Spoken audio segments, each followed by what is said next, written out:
Menurutku sebenarnya toxic parents atau seorang orang tua yang durhaka sebenarnya adalah orang tua yang tidak membekalkan pada anaknya sesuatu harus dibekalkan. Ya. Itu yang sebenarnya durhaka.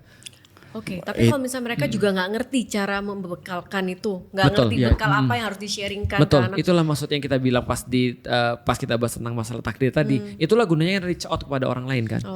Reach out pada orang lain, dia punya teman, dia jadi punya banyak opsinya. Temennya bilang, lu coba ketemu deh dengan ustadz. Siapa tahu misalnya ustadznya bisa diajak ngobrol misalnya. Nah, tapi kan bisa dikatakan misalnya dia masih ada opsi-opsinya kan itu kan ya. Setidaknya gini deh, ada orang yang nonton ini misalnya. Dia merasa udah hidupnya penuh dengan masalah lah. Ibunya pelayan, terus kemudian dia pergi ke ustadznya terus kemudian problematis dan segala macam. Malah terus kemudian ngegarap dia juga. Nah terus kemudian dia gak punya opsi kan. Tapi ketika misalnya dia nonton ini nih, dia jadi punya opsi kan. Oh ada nih Mas Eki nih. Ya.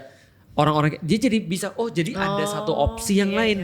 Iya. Nah, jadi kan ketika kita buat kayak gini, kita sebenarnya lagi ngasih opsi ke orang untuk reach out kepada orang-orang yang punya permasalahan yang sama. Nah, jadi toxic parents itu atau menurutku orang tua durhaka itu adalah yang memang nggak membekali kepada anaknya apa yang harus dia punya gitu maksudnya. Karena tugas seorang ibu itu adalah menyiapkan anaknya untuk ke depan. Maka aku bilang kenapa orang tua nggak toxic? Ibunya sebenarnya nyiapin anaknya.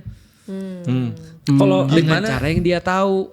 gimana dengan orang tua banyak juga tuh yang saking ingin menyiapkannya malah feedback ke anaknya bukan diambil, justru menolak. Terus anaknya jadi malah menjauh dari yang sebenarnya diniatkan untuk dekat. Iya. Nah, itu menurutku juga bukan toxic parent sih. Bukan durhaka, tapi toxic iya. Begitu sama nih. Ustadz sebagai seorang ayah yang sudah berpengalaman. Apa yang Ustadz lakukan untuk memastikan bahwa Ustadz tidak menjadi orang tua yang toksik? Aku nggak tahu sih, kayaknya aku sudah jadi orang tua yang toksik. Karena gini ya, pertama aku tahu aku keras banget sama anak-anakku. Tapi aku tahu karena mereka juga punya sifat-sifat yang berbeda. Jadi aku tidak pernah memperlakukan anakku secara sama karena sifat mereka beda-beda semua. Aku tahu sih semakin tua aku akan semakin toksik.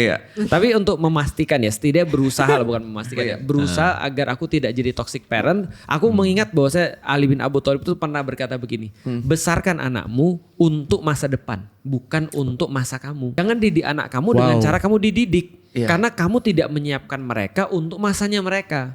Nah aku tuh nyiapin untuk masanya mereka.